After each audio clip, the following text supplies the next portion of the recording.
তো আমার পায়েস রান্না রেডি। আসসালামু আলাইকুম। তো আজকে নতুন একটা রান্নার ভিডিও নিয়ে হাজির হয়ে গেলাম। তো আজকে হচ্ছে অনেক দিন পর বাসায় পায়েস রান্না হবে, যেহেতু বাইরে একটু ঠান্ডা ঠান্ডা ওয়েদার পড়ছে, পিঠাপুলির সিজন তো শুরু হয়েই গেছে অলমোস্ট। তো আজকে একটু অন্যরকম টাইপের, আসলে এটা কে কে চিনেন, এটা হচ্ছে কাউন চাল বলে। তো আজকে কাউন চালের পায়েসই রান্না করব। এই চালটা কে কে চিনেন অবশ্যই কমেন্ট করে জানাবেন। তো চলুন রেসিপিটি আমরা শুরু করি। তো প্রথমে হচ্ছে এই কাউন চালটা ভালো করে ধুয়ে ওয়াশ করে পরিষ্কার পানি দিয়ে মিনিমাম 30 মিনিটের মধ্যে ভিজায় রাখবো। তো আমি এখানে হচ্ছে 2 কেজির চেয়ে একটু বেশি দুধ নিছি, আর এর মধ্যে দিয়ে দেবো হচ্ছে এলাচ, দারচিনি, লং আর হচ্ছে কিশমিশ। আর আমি চালটা যে দেখেছিলাম যে ধুয়ে আমি পরিষ্কার করে আধা ঘন্টার মতো ভিজিয়ে এখন হচ্ছে পানি ঝরা নিছে, এটাও দিয়ে দিব।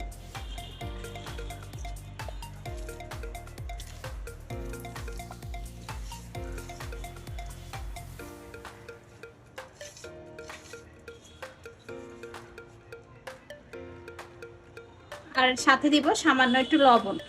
লবণ দিয়ে এটা আমি হচ্ছে জাল দিব যতক্ষণ পর্যন্ত এই চালটা সিদ্ধ না হয়। চালটা 80% কুক।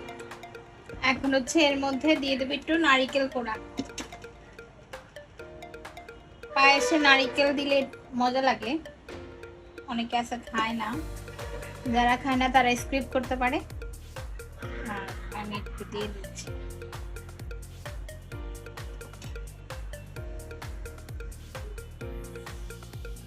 সামান্যই দিছি, এটা আরো রান্না করব। এখনো কিন্তু এর মধ্যে মিষ্টি অ্যাড করিনি, চালটা একদম 100% কুক হবে, তারপর হচ্ছে আমি এর মধ্যে মিষ্টি অ্যাড করব। এখন হচ্ছে পায়েসটার মধ্যে আমি দিয়ে দিব খেজুরের গুড়, আমি গ্রেট করে নিছি, এই খেজুরের গুড়টা দিয়ে দেব। শীতকালে পায়েসে একটু গুড় না হলে, গুড়ের ফ্লেভার না হলে ভালো লাগে না। তো আমি আজকে চিনির বদলে হাফ কাপ পরিমাণ, হাফ কাপের চেয়ে একটু বেশি হচ্ছে খেজুরের গুড় দিয়ে দেব। এটা ভালো করে মিক্সড করব।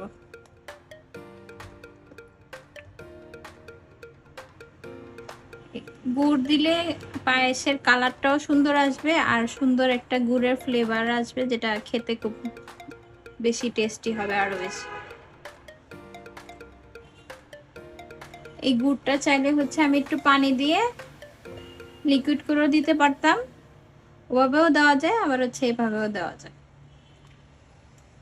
দেখেন যে মিক্সড হইতেছে, কি সুন্দর একটা কালার আসতেছে, আর গুড়ের ফ্লেভারটাও আমি পাইতেছি। এটা গলে যাওয়ার পর একটু টেস্ট করে দেখবো, যদি লাগে আর একটু অ্যাড করব। তো আমার পায়েস রান্না আজকের মতো রেডি। এর থেকে আর বেশি শুকাবো না, কারণ ঠান্ডা হওয়ার পরে এটা আর একটু ঘন হয়ে যাবে। এরপর যে আমি চুলাটা বন্ধ করে দেব। তো এই তো হয়ে গেল আমার কাউন চালের পায়েস। তা আপনারা বাসায় ট্রাই করে দেখবেন আর বলবেন, আমাকে অবশ্যই কমেন্ট করে জানাবেন যে এটা খেতে কেমন হয়। তো সবাই ভালো থাকো, সুস্থ থাকুন, আল্লাহ হাফেজ।